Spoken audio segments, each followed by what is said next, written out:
하나는 산신령께 바쳐야 집안이 풍비박산 나는 걸 막을 수 있어. 제발 이 아이가 재물이 되지 않게 보호해 주소서.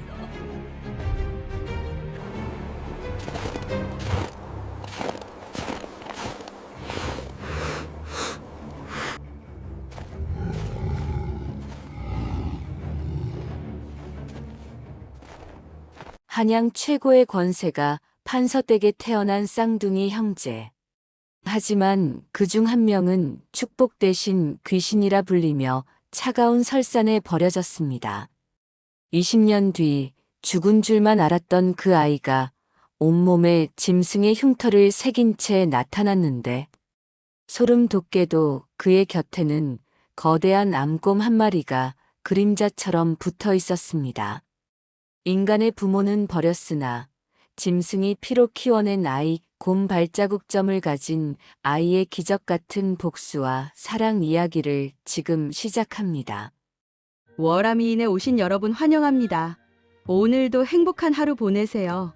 구독과 좋아요 꾹 눌러주시면 영상 제작에 큰 힘이 됩니다. 옛날 옛적 한양 도성안 최판서 댁에서 경사가 났습니다. 부인께서 해산을 하셨는데 아들을 낳으신 것이었지요. 그것도 한 명이 아니라 둘이나 되었습니다. 쌍둥이 사내 아이였습니다. 산파가 핏물을 닦으며 외쳤고 집안 식구들이 모두 달려왔으며 최판서는 기뻐서 어쩔 줄 몰랐습니다. 축하드립니다. 판서나리. 옥동자 두 분이십니다. 두 아기는 울음소리도 우렁찼고 얼굴도 똑같았으며 건강해 보였습니다. 최판서 부인은 두 아들을 품에 안았습니다. 눈물을 흘리며 웃었고 가슴이 벅찼으며 세상을 다 가진 듯 했지요. 하지만 기쁨은 오래가지 못했습니다. 대문 밖에서 마을 사람들이 수군거리기 시작했고 하인들이 불안한 얼굴로 서로 눈치를 보았으며 집안 어른들의 표정이 어두워졌습니다. 쌍둥이라니. 불길하다. 쌍둥이는 불길한 징조다. 한 명은 귀신이라 하지 않았던가.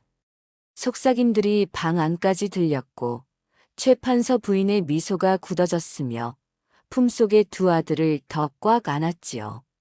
사흘째 되는 날이었습니다. 최판서 댁 사랑채에 마을에 이름난 무당이 찾아왔습니다. 집안 어른들이 은밀히 불렀고 무당은 북을 치며 신을 불렀으며 최판서 부부는 떨리는 마음으로 지켜보았지요. 무당이 신이 내린 듯 몸을 떨더니 입을 열었습니다. 한 아이는 산신령께 바쳐야 합니다. 그래야 한 아이가 삽니다. 최판서 부인의 얼굴이 새하얗게 질렸고 손이 떨렸으며 최판서도 숨이 멎는 듯 했습니다. 무당이 계속 말했습니다.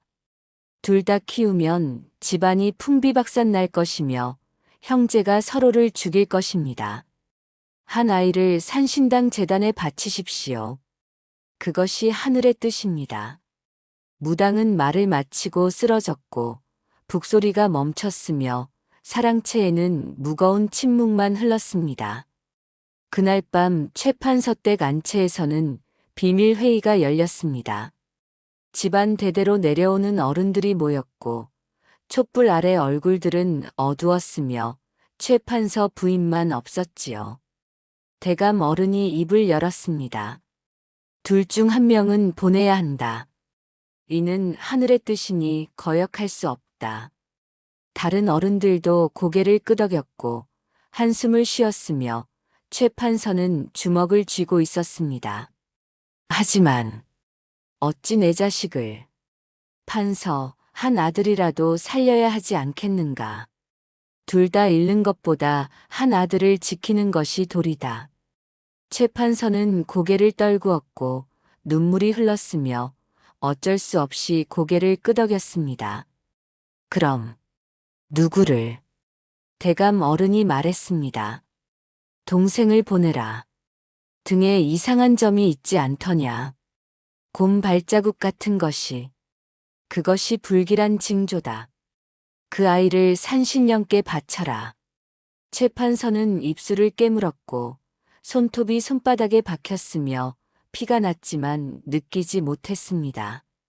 다음 날 아침이었습니다. 최 판서가 안채로 들어가 부인에게 말했습니다. 부인은 두 아들을 안고 있었고 최 판서를 보며 희망에 찬 눈빛을 보냈지만 최 판서의 표정을 보고 얼어붙었지요. 부인, 동생을 보내야 하오. 부인의 눈이 커졌고 고개를 저었으며 두 아들을 더 꽉 끌어안았습니다. 안 됩니다. 절대 안 됩니다. 제 자식입니다. 제가 낳은 자식인데 어찌 버리란 말입니까? 부인이 울부짖었지만 최 판서는 고개를 돌렸고 눈물을 닦았으며 떨리는 목소리로 말했습니다. 나도 괴롭소. 하지만 이는 하늘의 뜻이오. 한 아들이라도 살려야 하오. 부인은 주저앉았고 두 아들을 안고 통곡했으며 온 집안이 울음으로 가득했습니다. 저녁 무렵이었습니다. 유모가 떨리는 손으로 동생 아기를 안았습니다. 아기는 곤히 자고 있었고 작은 입술을 오물거리고 있었으며 아무것도 모르는 얼굴이었습니다. 최 판서 부인이 마지막으로 동생을 안았습니다. 얼굴에 입 맞추고 눈물을 흘렸으며 떨리는 목소리로 속삭였지요. 미안하다. 어미가 미안하다. 부디 살아다오. 유모에게 아기를 건넸고 뒤돌아섰으며 더 이상 볼 수 없었습니다. 그날 밤 눈보라가 몰아쳤습니다. 하늘이 무너지는 듯 눈이 퍼부었고 바람이 울부짖었으며 온 세상이 하얗게 뒤덮였습니다. 유모는 두꺼운 강보로 아기를 감쌌고 품에 꼭 안았으며 뒷문으로 빠져나갔습니다. 아무도 모르게 떠나야 했고 조용히 걸어야 했으며 눈물을 삼켜야 했지요. 산으로 가는 길은 험했습니다. 눈이 무릎까지 쌓였고 바람이 옷을 파고들었으며 유모는 비틀거렸지만 멈추지 않았습니다. 아기는 품속에서 울지도 않았고 조용했으며 유모의 체온만을 느끼고 있었지요. 한 시즌쯤 올라갔을 때 산신당이 보였습니다. 낡은 기와 지붕이었고 문짝은 삐걱거렸으며 제단에는 오래된 촛불이 꺼져 있었습니다. 유모는 떨리는 손으로 아기를 제단 앞에 내려놓았습니다. 강보를 한 번 더 여며 주었고 작은 얼굴을 쓰다듬었으며 눈물이 뚝뚝 떨어졌지요. 도련님, 용서하십시오. 부디 산신령께서 거두어 주시길. 부디 살아만 계시길. 유모는 마지막으로 아기 이마에 입 맞추었습니다. 그리고 뒤돌아섰고 산을 내려가기 시작했으며 뒤를 돌아보지 않았습니다.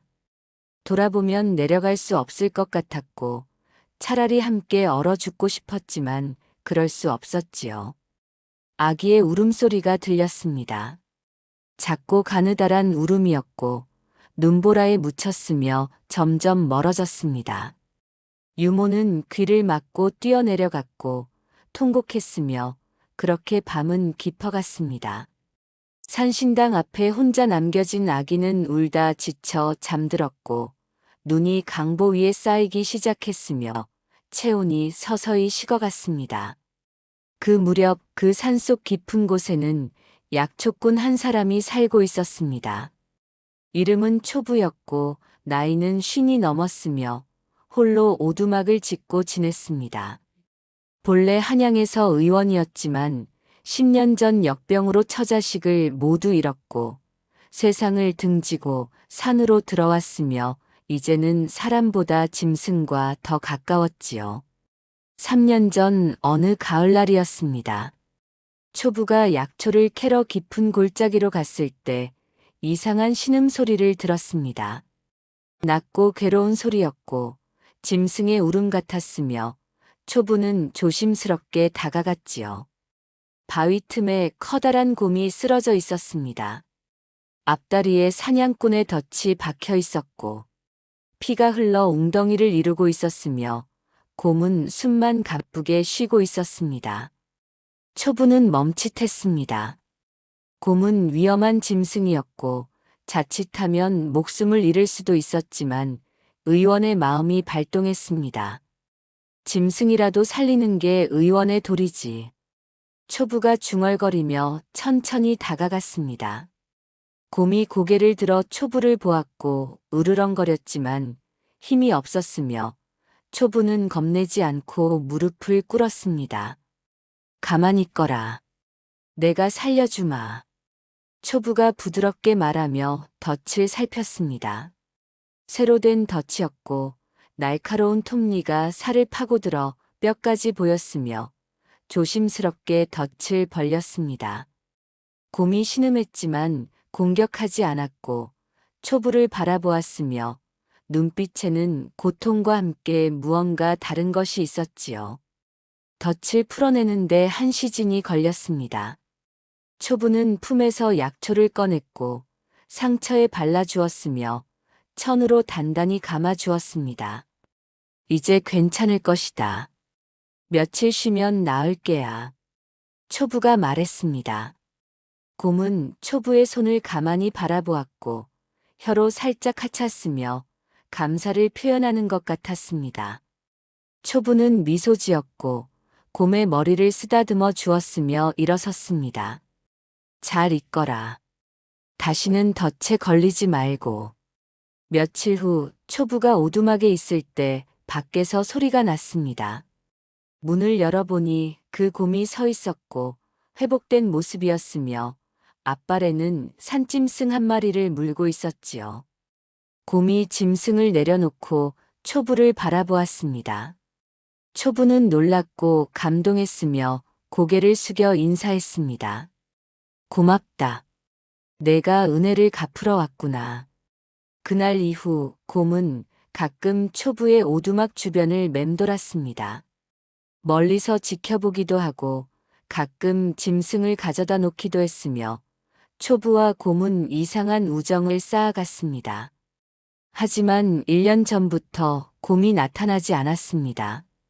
초부는 궁금했지만 찾아가지 않았고 곰도 자신의 삶이 있을 것이라 생각했지요.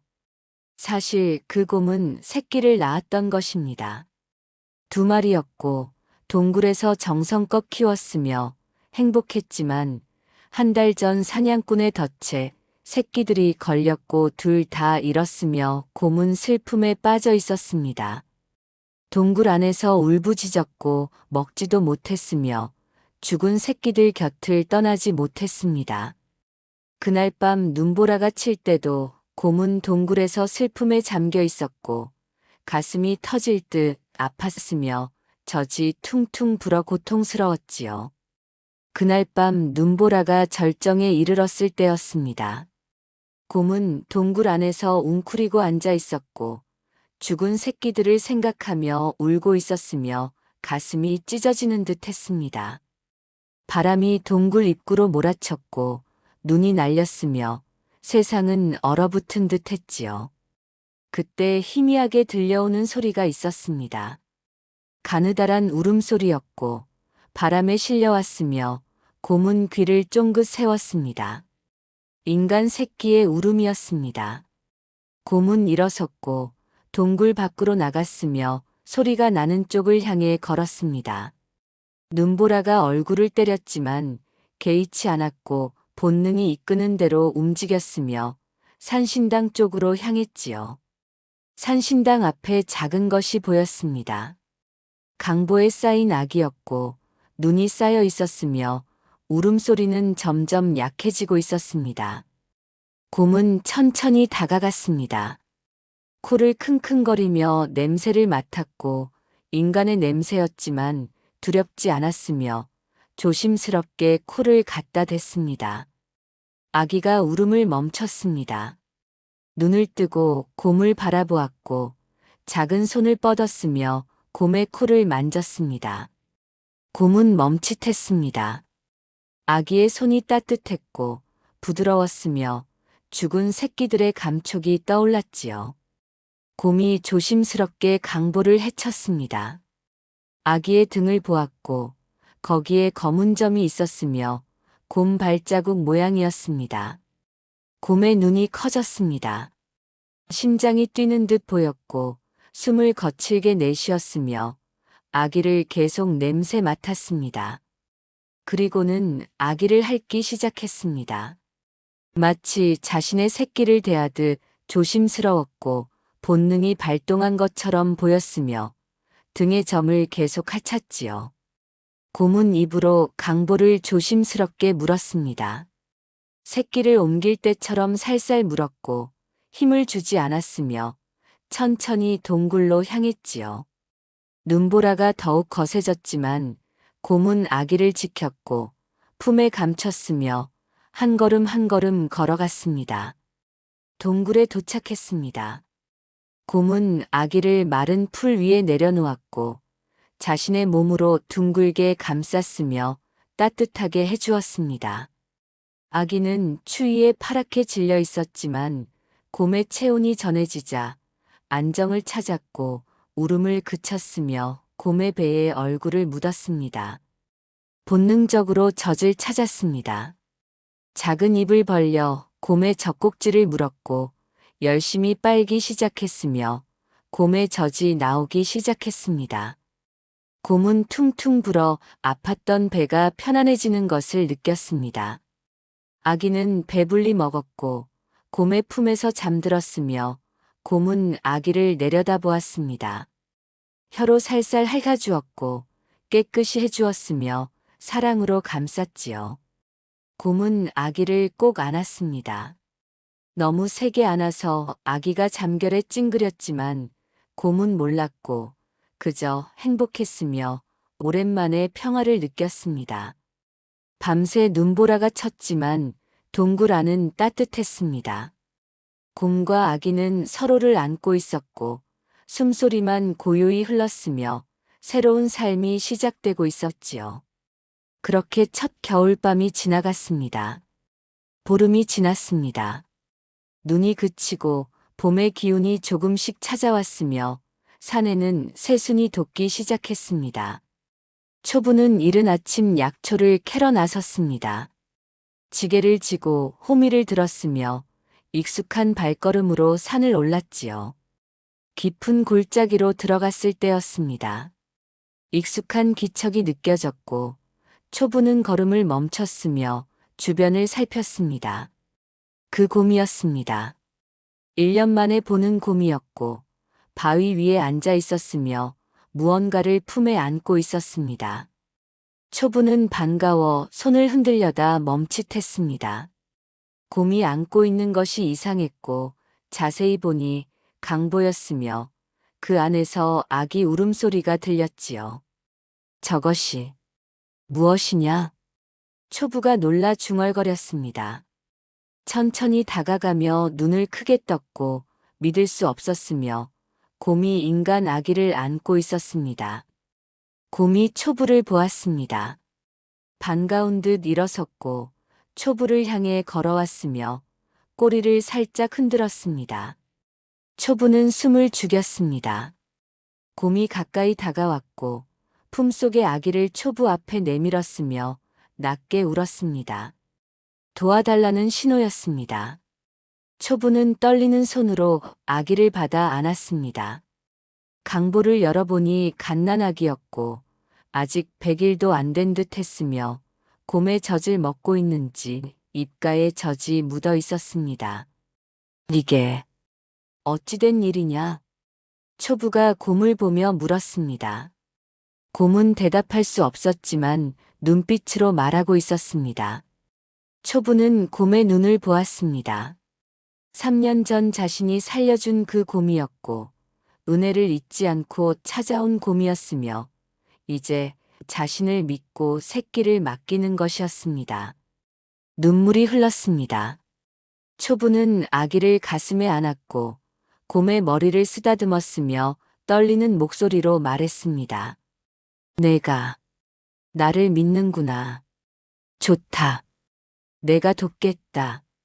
이 아이를 사람으로 키우는 것을 내가 돕마. 곰이 낮게 울었습니다. 초부의 손을 핥았고 꼬리를 흔들었으며 감사를 표현하는 것처럼 보였습니다. 초부는 아기를 살폈습니다. 건강해 보였지만 몸에 멍이 들어 있었고 여기저기 살같이 벗겨진 곳이 있었으며 곰이 돌보느라 생긴 상처 같았지요. 내가 사랑으로 안았지만 힘이 너무 셌구나. 초부가 곰에게 말했습니다. 곰은 고개를 숙이는 듯 보였고 귀를 축 늘어뜨렸으며 미안해하는 것 같았습니다. 괜찮다. 이제 내가 있지 않느냐. 낮에는 내가 데려가 사람의 방식으로 돌보마. 밤에는 내가 안고 재우거라. 둘이 함께 키우는 것이다. 초부가 말했습니다. 곰이 몸을 낮추며 받아들이는 듯 했습니다. 초부는 아기를 품에 안고 오두막으로 향했고 곰이 뒤를 따랐으며 이상한 가족이 만들어지기 시작했습니다. 오두막에 도착해 초부는 아기를 따뜻한 물에 씻겼습니다. 조심스럽게 몸을 닦았고 상처에 약초를 발랐으며 깨끗한 천으로 감쌌지요. 아기는 울지 않았고 초부를 빤히 바라보았으며 작은 손을 뻗어 초부의 수염을 잡았습니다. 초부는 웃었습니다.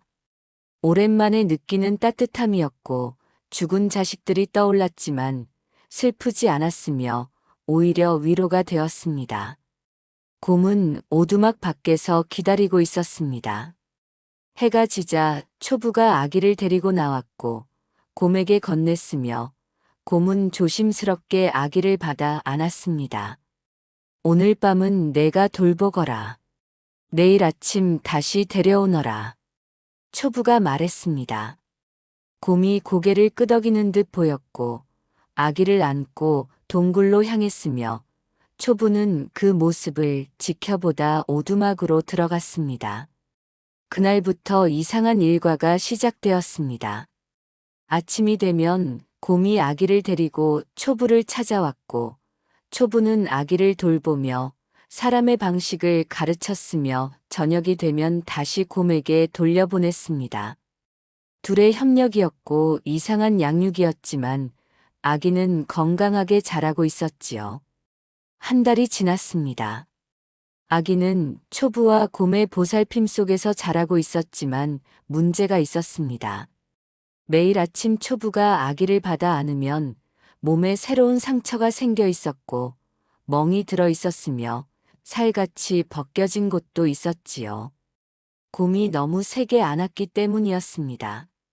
곰은 사랑으로 아기를 품었지만 힘 조절을 할 줄 몰랐고 본능대로 꽉 껴안았으며 아기는 그 압박에 다쳤습니다. 게다가 곰의 혀는 거칠었습니다. 새끼를 핥을 때처럼 아기도 핥았지만 표면이 사포같이 까칠했고 아기의 부드러운 살결을 벗겨냈으며 피가 배어 나왔지요. 아기는 밤마다 울었습니다. 곰이 안으면 아팠고 하즈면 따가웠지만 추운 동굴에서 곰의 체온만이 유일한 따뜻함이었으며 울다가도 다시 곰의 품으로 파고들었습니다. 초부는 매일 아침 한숨을 쉬었습니다. 아기의 상처를 보며 안타까워했고 약초를 정성껏 발랐으며 천으로 감싸주었지요. 이 흉터는 사랑의 증표로구나. 초부가 중얼거렸습니다.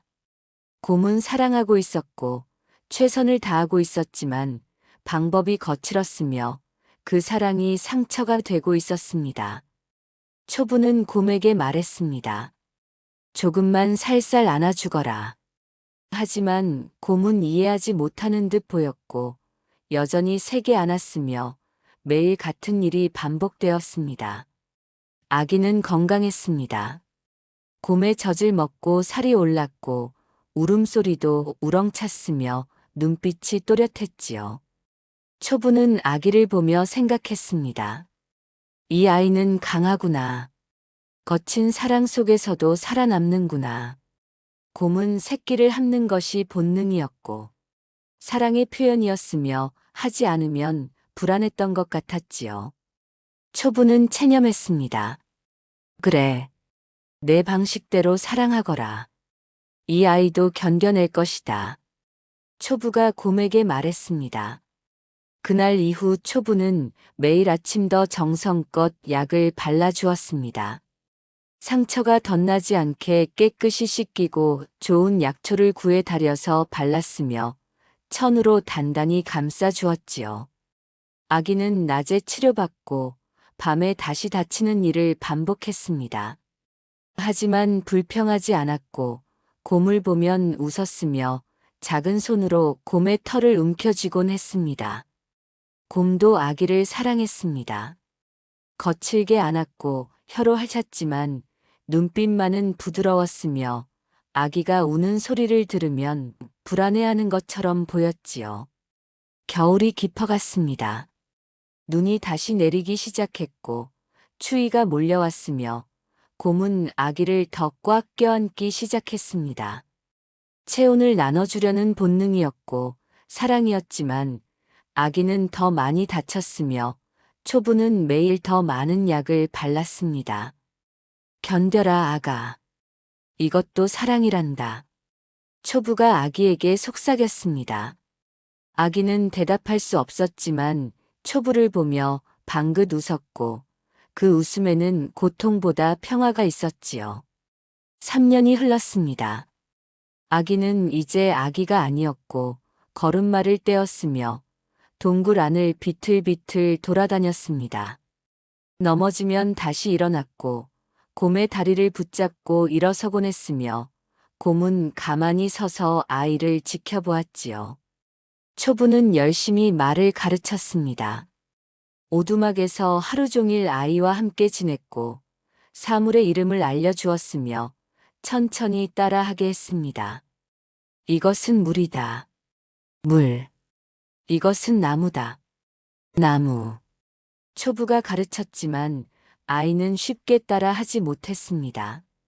입을 벙긋거렸고 소리를 내려 했지만 나오는 것은 으르렁거림 뿐이었으며 곰의 소리를 더 많이 내곤 했지요.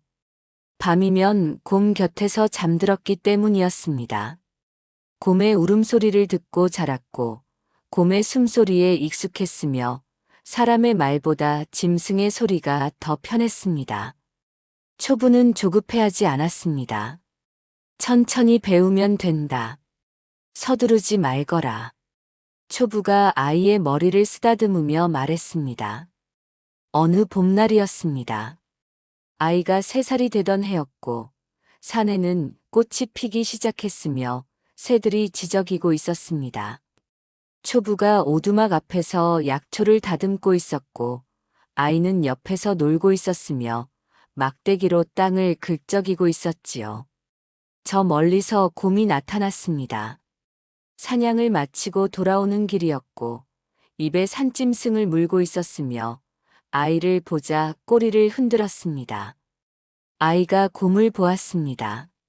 눈이 반짝였고 얼굴에 웃음이 번졌으며 벌떡 일어나 뛰어갔습니다. 비틀거렸지만 넘어지지 않았고 작은 다리로 열심히 달렸으며 곰을 향해 소리쳤지요. 미. 초부의 손이 멈췄습니다.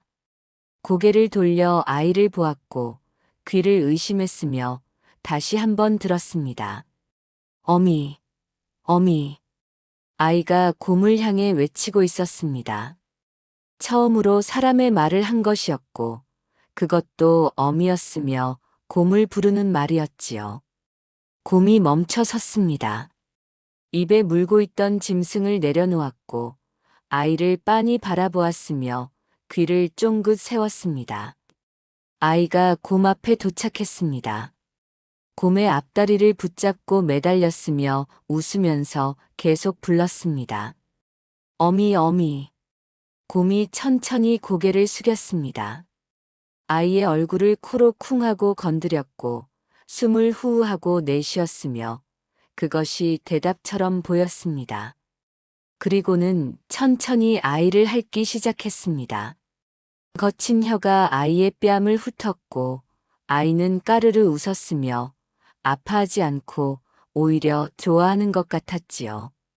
초부는 그 장면을 보며 눈물을 흘렸습니다. 손등으로 눈물을 닦았고 가슴이 벅차올랐으며 중얼거렸습니다. 그래, 저 짐승이 진짜 어미로구나. 낳은 어미보다 키운 어미가 진짜 어미지. 초부가 말했습니다. 곰은 아이를 계속 핥았습니다.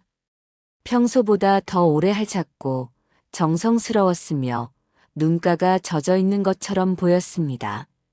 눈물인지 아닌지 알 수 없었지만 무언가 감정이 북받치는 듯 했고 몸을 떨고 있었으며 아이를 끌어안았지요.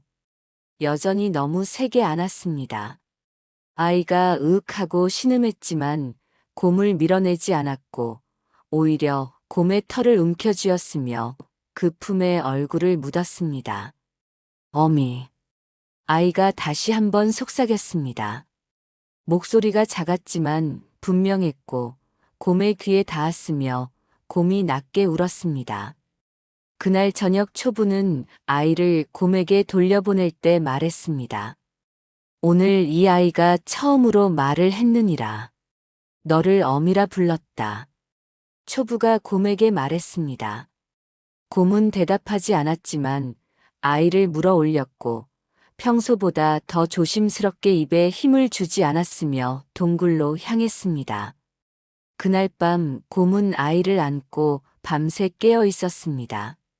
아이는 곰의 품에서 곤히 잠들었고 곰은 아이를 내려다보며 지켰으며 가끔 코로 아이의 머리를 쿵쿵 건드리곤 했지요. 달빛이 동굴 안으로 스며들었고 곰과 아이의 그림자가 하나로 겹쳐졌으며 평화로운 밤이었습니다. 그날 이후 아이는 곰을 부를 때마다 어미라고 불렀습니다. 초부를 부를 때도 어미라고 했고 둘 다 어미였으며 아이에게는 두 어미가 있었습니다. 초부는 웃으며 말했습니다. 나는 할아버지라 부르거라. 어미는 저 곰이다.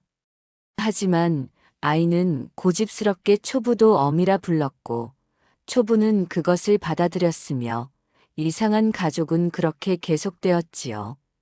5년이 더 흘렀습니다. 아이는 8살이 되었고 키가 자랐으며 산을 뛰어다닐 수 있게 되었습니다. 낮에는 초부에게 배웠습니다. 약초의 이름을 익혔고 어떤 풀이 병을 낫게 하는지 배웠으며 독초와 약초를 구별하는 법을 알게 되었지요. 초부는 글자도 가르쳤습니다. 나무 막대기로 땅에 글자를 그렸고 아이는 따라 그렸으며 천천히 읽고 쓰는 법을 익혔습니다. 사람은 은혜를 갚아야 하고 약한 자를 도와야 한다. 초부가 말하면 아이는 고개를 끄덕였지만 가끔 물었습니다. 할아버지가 어미를 살렸잖아요. 그래서 어미가 저를 할아버지께 맡긴 거예요? 초부는 웃었습니다. 그래, 내 말이 맞구나. 은혜는 돌고 도는 법이지. 밤이면 곰에게 배웠습니다. 말로 가르치지는 못했지만 행동으로 보여주었고 아이는 따라했으며 배웠지요. 어떤 나무 열매를 먹을 수 있는지, 어떻게 물고기를 잡는지, 겨울을 어떻게 준비하는지 곰이 보여주면 아이도 따라했습니다. 아이는 반은 사람이고 반은 짐승처럼 자라고 있었습니다. 낮에는 사람의 말을 하고 글을 읽었지만 밤에는 곰처럼 네 발로 기어다니기도 했으며 두 세계를 오가며 살았지요. 첫 겨울잠을 잘 때였습니다. 아이가 9살 되던 해 겨울이었고 눈이 많이 내렸으며 추위가 몰려왔습니다. 곰이 동굴 깊숙이 들어가 낙엽을 두툼하게 깔았고 그 위에 누워 아이를 품에 안았지요. 어미 잠자는 거예요? 아이가 물었습니다. 곰은 대답하지 않았지만 눈을 감았고 숨소리가 느려졌으며 체온이 따뜻하게 아이를 감쌌습니다. 어미, 따뜻해요. 아이가 속삭이며 눈을 감았습니다. 곰의 심장 소리가 들렸고 규칙적이었으며 자장가 같았지요. 그렇게 한 달 동안 깨지 않았고 곰과 아이는 하나처럼 안고 있었으며 눈이 동굴 입구를 덮었지만 안은 따뜻했습니다. 봄이 왔을 때 아이가 먼저 깨어났습니다. 어미 일어나요. 봄이 왔어요. 아이가 속삭이자 곰이 천천히 눈을 떴고 함께 동굴 밖으로 나갔으며 햇살이 눈부셨습니다. 산에는 새순이 돋아 있었고 새들이 지저귀고 있었으며 긴 겨울이 지나간 것이었지요. 초부가 오두막 앞에서 기다리고 있었습니다. 할아버지, 저 겨울잠 잤어요. 어미랑 같이요. 아이가 신나서 말하자 초부는 웃었습니다. 그래, 잘했다. 이제 진짜 곰의 자식이 다 되었구나. 할아버지, 저는 행복해요. 아이가 말했습니다. 초부의 눈가에 눈물이 맺혔습니다. 가슴이 뭉클했습니다. 인간의 아이가 곰과 살면서 저리 행복해하니 세상 사람들과 마주쳐야 할 날이 오면 어찌해야 한단 말인가. 초부는 속으로 생각했지만 지금은 말하지 않았습니다. 아이가 행복한데 그 행복을 깨뜨리고 싶지 않았고 그저 하루하루를 소중히 보냈지요. 세월이 흘러 아이는 청년이 되었습니다. 20살이 되었을 때 키가 훤칠하게 자랐고 어깨가 넓었으며 산에서 자라 몸이 단단했습니다. 초부에게 배운 약초 지식이 깊었고 글도 제법 읽을 줄 알았으며 곰에게 배운 것도 많았지요. 산짐승의 소리를 들으면 무슨 뜻인지 알았고 발자국만 봐도 어떤 짐승인지 구별했으며 나무를 타고 바위를 오르는 것이 자유로웠습니다. 힘도 셌습니다. 바위를 들어 올릴 수 있었고 나무를 부러뜨릴 수도 있었으며 곰과 함께 살며 자연스럽게 생긴 힘이었지요. 여전히 곰을 어미라 불렀습니다. 어미, 오늘 사냥 가요? 청년이 된 목소리로 물었지만 곰을 대하는 태도는 어릴 때와 같았고 존중과 사랑이 가득했습니다. 어느 날 시냇가에서 물을 마실 때 수면에 비친 자신의 얼굴을 보았습니다. 처음 보는 자신의 모습이었습니다. 얼굴 여기저기에 흉터가 있었고 뺨에는 세 줄기 긁힌 자국 같은 것이 있었으며 이마에도 희미한 흉터가 보였지요. 이게 나구나. 청년이 중얼거렸습니다. 흉터가 많았지만 이상하다고 생각하지 않았고 당연한 것이라 여겼으며 오히려 자랑스러웠습니다. 어미가 안아준 자국이구나. 청년이 미소 지으며 흉터를 쓰다듬었습니다. 하나하나가 추억이었고 사랑의 증표였으며 부끄러운 것이 아니라 소중한 것이었지요. 초부는 이제 많이 늙었습니다. 60을 넘겼고 허리가 굽었으며 걸음이 느려졌습니다. 청년이 초부를 도왔습니다. 약초를 대신 캐러 갔고 물을 길어왔으며 초부가 힘들어하면 업어서 오두막까지 데려다 주었지요. 할아버지, 이제 제가 할아버지를 돌볼게요. 청년이 말하자 초부는 눈물을 글썽였습니다. 고맙다. 내가 이렇게 자라주니 내가 살아온 보람이 있구나. 곰도 늙어가고 있었습니다. 털에 흰 것이 섞였고 움직임이 느려졌으며 사냥도 예전만큼 잘하지 못했습니다. 청년이 곰을 위해 사냥을 했습니다. 산짐승을 잡아 동굴로 가져갔고 곰 앞에 내려놓았으며 곰은 천천히 고개를 숙여 청년의 머리를 코로 쿵 하고 건드렸습니다. 고맙다는 듯이 보였고 자랑스러워하는 것 같았으며 청년은 곰을 안았습니다. 어미 사랑해요. 청년이 속삭이자 곰이 낮게 울었고 청년을 하찼으며 청년은 웃었습니다. 평화로운 나날이었습니다. 청년은 낮에는 초부와 함께 약초를 다루고 밤에는 곰과 함께 지냈으며 행복했습니다. 세상이 이대로 계속되었으면 좋겠다고 생각했고, 이 산에서 평생 살고 싶었으며, 두 어미와 영원히 함께하고 싶었지요. 하지만 운명은 그것을 허락하지 않았습니다. 그해 가을이었습니다. 초부가 갑자기 쓰러졌습니다. 약초를 다듬다가 기침을 하더니 그대로 주저앉았고 얼굴이 창백해졌으며 숨을 가쁘게 쉬었지요. 할아버지. 청년이 달려가 초부를 부축했습니다. 오두막 안으로 데려가 누였고 이불을 덮어주었으며 손을 꼭 잡았습니다. 괜찮아요. 제가 약을 다려드릴게요. 청년이 떨리는 목소리로 말했습니다. 하지만 초부는 고개를 저었고 손을 내저었으며 힘없이 웃었습니다. 아니다. 내 병은 약으로 낫지 않는다. 늙어서 그런 것이니 약은 소용없다. 초부가 가늘게 말했습니다. 청년은 눈물이 났습니다. 안 돼요. 할아버지는 떠나시면 안 돼요. 청년이 울먹였습니다. 초부는 청년의 손을 꼭 쥐었고 미소 지었으며 눈물을 닦아주었습니다. 울지 마라. 사람은 언젠가 떠나는 법이다. 나는 행복했다. 초부가 말했습니다. 청년은 곰을 찾아갔습니다. 동굴로 달려가 곰을 불렀고 곰이 나왔으며 청년의 얼굴을 보고 무언가 알아챈 듯 보였습니다. 어미 할아버지가. 청년이 울먹이자 곰이 청년을 따라 오두막으로 향했습니다.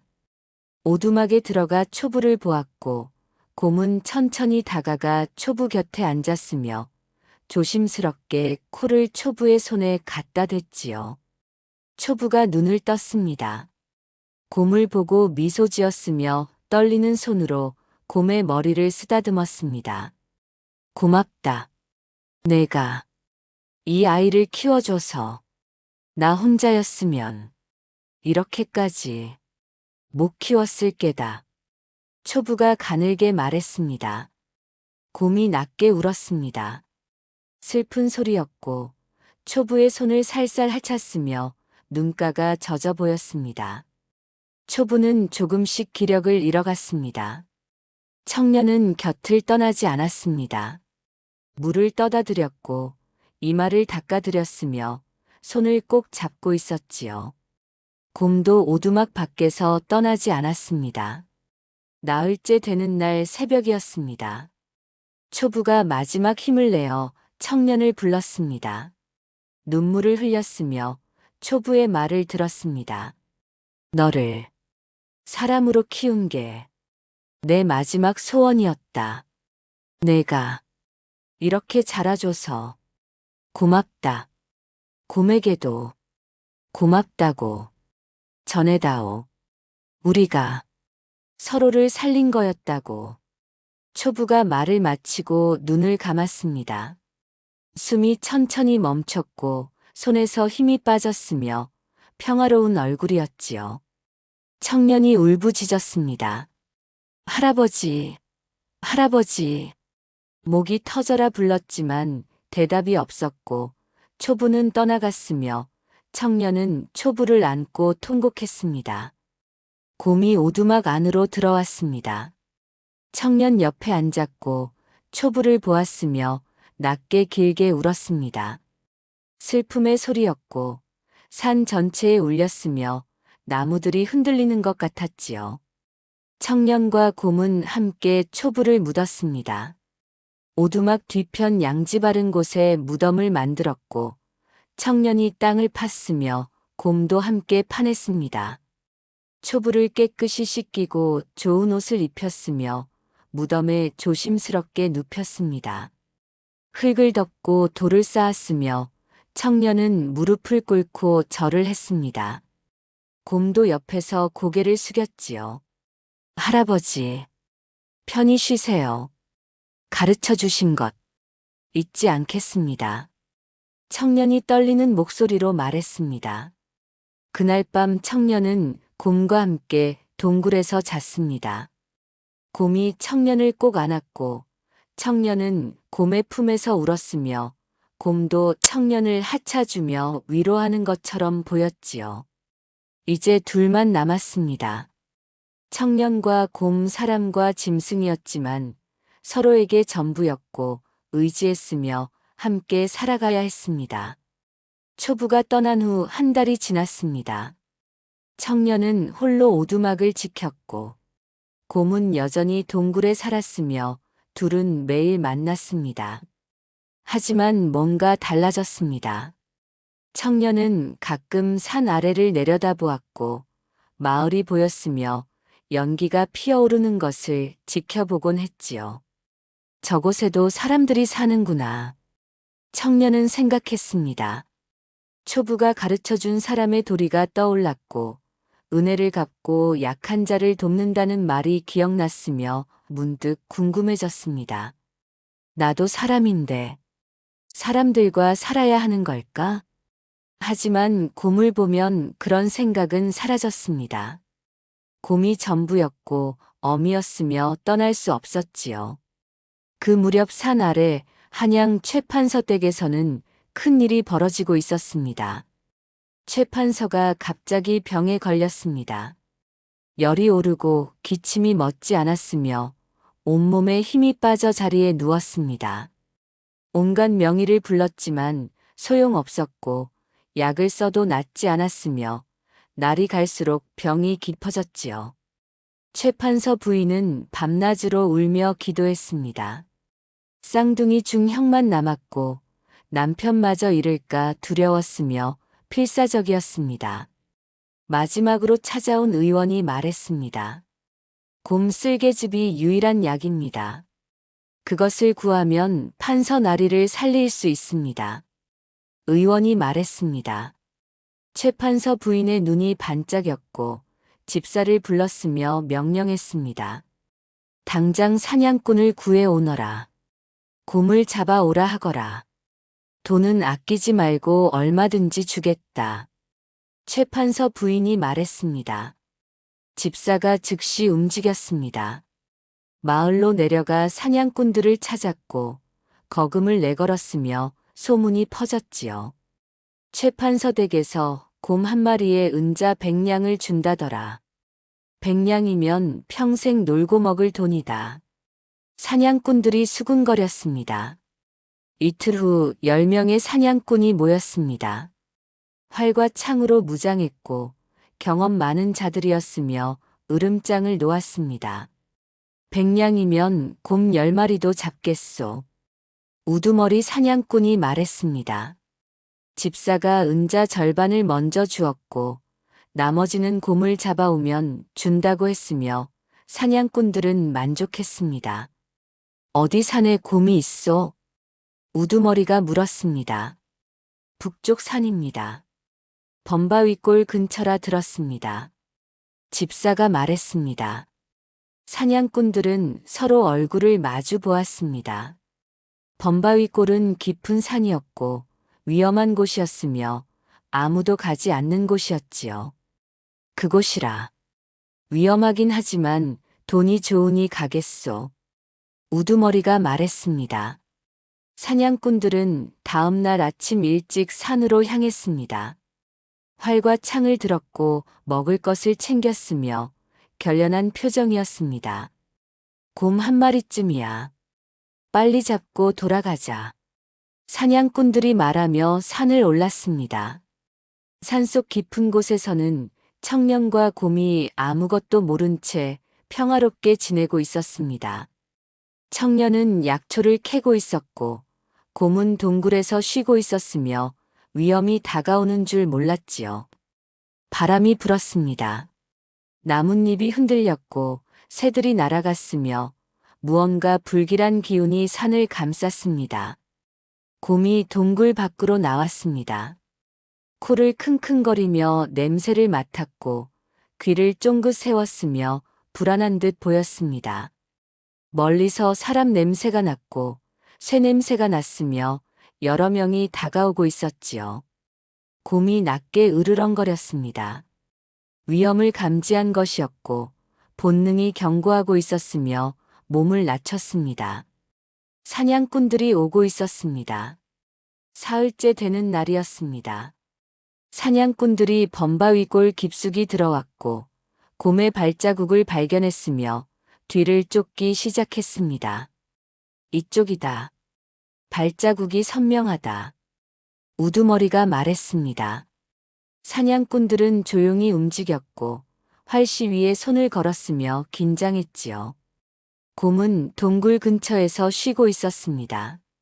늙어서 피곤했고 몸이 무거웠으며 눈을 감고 있었습니다. 그때 바람 냄새가 바뀌었습니다. 사람 냄새가 진하게 났고 가까웠으며 곰이 벌떡 일어났습니다. 귀를 쫑긋 세웠고 코를 킁킁거렸으며 위험을 감지했지요. 사냥꾼들이 나타났습니다. 나무 뒤에 숨어 곰을 포위했고 활을 겨누었으며 우두머리가 손을 들어 신호를 보냈습니다. 곰이 사냥꾼들을 보았습니다. 으르렁거렸고 이빨을 드러냈으며 몸을 크게 펼쳐 위협했지만 사냥꾼들은 물러서지 않았습니다. 쏴라! 우두머리가 외쳤습니다. 화살이 날아왔습니다. 곰이 옆으로 피했지만 한 발이 어깨를 스쳤고 피가 났으며 곰이 신음했습니다. 더 많은 화살이 날아왔고 곰은 달렸습니다. 산 아래로 뛰어내려갔고 나무 사이를 빠져나갔으며 사냥꾼들이 뒤를 쫓았지요. 놓치지 마라. 백냥이 도망간다. 사냥꾼들이 소리치며 달렸습니다.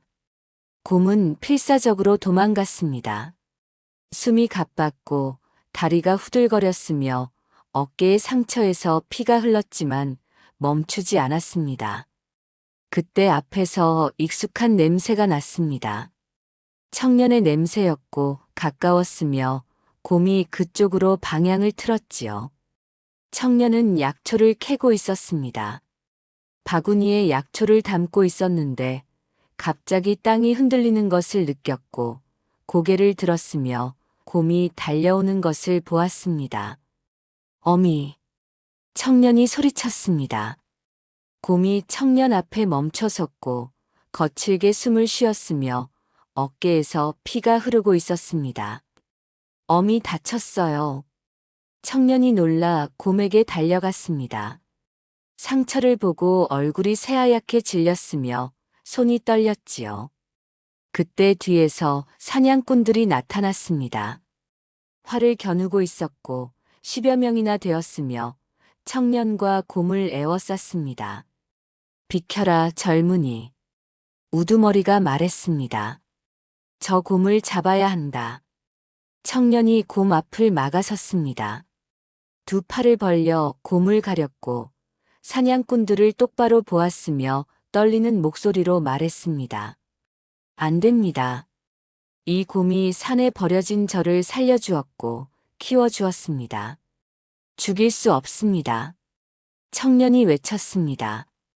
사냥꾼들이 당황했습니다.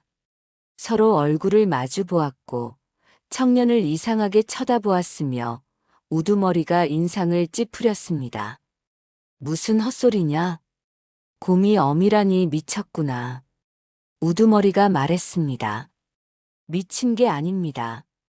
저에게는 진짜 어미입니다. 청년이 필사적으로 말했습니다. 우두머리가 청년의 얼굴을 자세히 보았습니다. 흉터가 많았고 여기저기 긁힌 자국이 있었으며 옷도 짐승 가죽으로 만든 것이었지요. 정말 곰과 살았나 보구나. 우두머리가 생각했지만 돈이 급했습니다. 은자 100냥이었고 평생 놀고 먹을 돈이었으며 물러설 수 없었습니다. 안 됐지만 우린 돈을 받고 일하는 사람들이다. 비키지 않으면 너도 다친다. 우두머리가 말했습니다. 청년은 물러서지 않았습니다. 곰을 끌어안았고 눈물을 흘렸으며 소리쳤지요. 제발, 제발 살려주세요. 저를 쏘셔도 좋으니 어미는 살려주세요. 청년이 울부짖었습니다. 뒤에서 곰이 청년을 밀었습니다. 코로 청년의 등을 밀어냈고 옆으로 비키라는 듯 했으며 낮게 울었습니다. 청년을 지키려는 것이었습니다. 어미 안 돼요. 청년이 곰을 붙잡으려 했지만 곰이 더 세게 밀었고 청년이 비틀거렸으며 그 순간 우두머리가 손을 내렸습니다. 쏴라. 화살이 일제히 날아왔습니다. 곰이 청년 앞으로 뛰어들었습니다. 몸을 크게 펼쳐 청년을 가렸고 화살을 온몸으로 막았으며 퍽퍽퍽 하는 소리가 났습니다.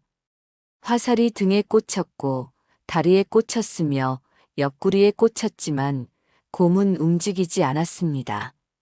청년을 감싸고 있었고 방패가 되어 주었으며 비명 한 번 지르지 않았지요. 어미, 어미. 청년이 울부짖었습니다. 곰의 등을 붙잡고 울었지만 곰은 청년을 더 꽉 끌어안았고 화살을 계속 맞았으며 피가 흘러내렸습니다. 그만 쏘시오. 청년이 사냥꾼들에게 외쳤습니다. 목이 터져라 소리쳤지만 화살은 계속 날아왔고 곰의 몸에 박혔으며 곰이 흔들리기 시작했습니다. 다리에서 힘이 빠졌고 무릎이 꺾였으며 천천히 옆으로 쓰러졌습니다. 쿵 하는 소리와 함께 땅에 쓰러졌고 거칠게 숨을 쉬었으며 눈이 흐려져 갔지요. 어미, 어미. 청년이 곰에게 달려갔습니다. 곰을 안고 흔들었지만 곰은 움직이지 않았고 온몸이 화살투성이었으며 피가 웅덩이를 이루었습니다. 청년이 화살을 뽑으려 했습니다. 손을 뻗었지만 너무 많았고 어디서부터 뽑아야 할지 몰랐으며 손이 피로 범벅이 되었지요. 어미, 눈 좀 떠봐요. 제발, 눈 좀 떠봐요. 청년이 떨리는 목소리로 말했습니다. 곰이 천천히 고개를 들었습니다. 청년을 보았고 흐려진 눈으로 바라보았으며 마지막 힘을 다해 코를 청년 가슴에 가져다 댔습니다. 예전처럼 쿵 하고 부딪히려 했지만 힘이 없었습니다. 그냥 툭 하고 떨어졌고 무겁게 청년 가슴에 기댔으며 따뜻한 숨결이 느껴졌지요. 청년이 곰의 머리를 안았습니다. 어미, 안 돼요. 저 이제 컸잖아요. 어미가 안 아파도 돼요. 청년이 울먹였습니다. 곰이 청년 얼굴을 한번 핥았습니다. 거친 혀였지만 이번엔 부드러웠고 힘이 없었으며 사랑이 가득했습니다. 그리고 천천히 눈을 감았습니다. 숨소리가 점점 약해졌고 가슴이 천천히 멈췄으며 체온이 식어가기 시작했지요. 어미, 어미. 청년이 곰을 흔들었습니다. 일어나요. 제발 일어나요. 겨울잠 자는 거예요? 그렇죠? 봄 되면 일어나는 거예요? 청년이 계속 말했지만 곰은 대답하지 않았습니다. 눈을 감은 채 고요했고 숨이 끊어졌으며 차갑게 식어갔습니다. 청년이 하늘을 향해 울부짖었습니다. 으아! 목소리가 산을 울렸고 나무들이 흔들렸으며 새들이 날아갔습니다. 짐승의 울음 같았고 인간의 비명 같았으며 슬픔이 하늘까지 닿는 것 같았지요. 사냥꾼들은 화를 내렸습니다. 청년의 울음을 듣고 멈칫했고 서로 얼굴을 마주 보았으며 무거운 침묵이 흘렀습니다. 우두머리가 천천히 다가갔습니다. 죽은 곰을 보았고 곰을 안고 우는 청년을 보았으며 가슴 한구석이 아팠습니다. 저 짐승이 정말 저 젊은이의 어미였구나. 우두머리가 생각했습니다. 돈을 받고 왔지만 뭔가 잘못된 것 같았고 양심이 찔렸으며 고개를 숙였지요. 다른 사냥꾼들도 하나둘 무릎을 꿇었습니다. 죽은 곰 앞에 절을 했고 미안하다는 듯 고개를 숙였으며 아무 말도 하지 못했습니다. 청년은 곰을 안고 계속 울었습니다. 눈물이 곰의 털을 적셨고 온몸이 떨렸으며 세상이 무너지는 것 같았지요. 해가 저물었습니다. 우두머리가 조심스럽게 다가와 말했습니다. 젊은이, 미안하오. 하지만 우린 이 곰을 가져가야 하오. 돈을 받고 온 일이라. 우두머리가 말끝을 흐렸습니다. 청년이 고개를 들었습니다. 눈물 범벅인 얼굴로 사냥꾼들을 보았고 이빨을 악물었으며 곰을 더 꽉 안았습니다. 안 됩니다. 어미를 가져갈 수 없습니다. 청년이 외쳤습니다. 하지만 사냥꾼들은 어쩔 수 없다는 표정이었고 우두머리가 한숨을 쉬었으며 다른 사냥꾼들에게 신호를 보냈습니다. 몇 명이 다가와 곰을 들어 올렸습니다. 청년이 막으려 했지만 사냥꾼들이 더 많았고 힘으로는 당할 수 없었으며 곰이 청년의 품에서 떨어져 나갔습니다. 어미, 어미. 청년이 울부짖으며 따라갔지만 사냥꾼 하나가 청년을 붙잡았고 놓아주지 않았으며 청년은 무릎이 꺾였습니다. 사냥꾼들은 죽은 곰을 메고 산을 내려갔습니다. 청년은 그 뒤를 따라갔고 울면서 걸었으며 비틀거렸지요. 어미, 어미. 청년이 계속 중얼거렸습니다. 그날 밤 사냥꾼들이 최판서 댁에 도착했습니다. 죽은 곰을 마당에 내려놓았고 집사가 나와 확인했으며 만족스러워했습니다. 잘했소. 나머지 돈을 받아가시오. 집사가 은자를 건넸습니다. 우두머리가 돈을 받았지만 표정이 밝지 않았고 집사에게 말했습니다. 그런데 이상한 일이 있었습니다. 산속에 이 집 도련님과 똑같이 생긴 젊은이가 있었습니다. 그자가 이 곰을 어미라 부르며 울었습니다. 우두머리가 말했습니다. 집사의 얼굴이 굳었고 안으로 달려갔으며 최판서 부인에게 보고했습니다. 부인이 듣고 얼굴이 새하얗게 질렸습니다. 또 도련님과 똑같이 생겼다고 20살쯤 되어 보였습니다. 얼굴에 흉터가 많았고 집사가 말을 잇자 부인은 비명을 질렀습니다. 내 아들, 내가 버린 아들. 부인이 주저앉았고 통곡했으며 즉시 가마를 준비시켰습니다. 그날 밤 부인은 산으로 향했습니다. 사냥꾼들이 길을 안내했고 횃불을 들고 올라갔으며 동이 트기 전에 동굴에 도착했지요. 청년이 동굴 앞에 앉아 있었습니다.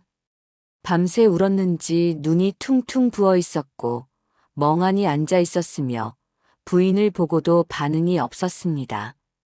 부인이 청년을 보았습니다. 쌍둥이 형과 똑같은 얼굴이었고 20해 전버렸던 아기였으며 부인은 무릎을 꿇었습니다. 아가야, 내 아들아. 부인이 떨리는 목소리로 말했습니다. 청년이 고개를 들었습니다. 낯선 여인이었고 누군지 몰랐으며 눈물을 흘리고 있었지요. 미안하다. 어미가 미안하다. 20해 전 내가 너를 이 산에 버렸다. 부인이 울며 말했습니다. 청년의 눈빛이 흔들렸습니다. 당신이 나를 낳은. 청년이 말끝을 흐렸습니다. 그렇다. 나는 내 어미다. 너를 낳았다. 부인이 말했습니다. 청년이 일어섰습니다. 부인을 내려다보았고 차갑게 말했습니다. 돌아가십시오. 당신은 나를 버렸고 그 곰이 저를 키웠습니다. 당신이 낳았을지 몰라도 내 어미는 죽었습니다. 청년이 말했습니다. 부인이 울부짖었습니다. 하지만 내 아버지를 살리려고 곰을 부인이 말하자 청년의 얼굴이 일그러졌습니다. 그 사람을 살리려고 내 어미를 죽였다는 말입니까? 내 어미의 쓸개집을 먹고 사는 자가 어찌 내 아비라 하겠습니까?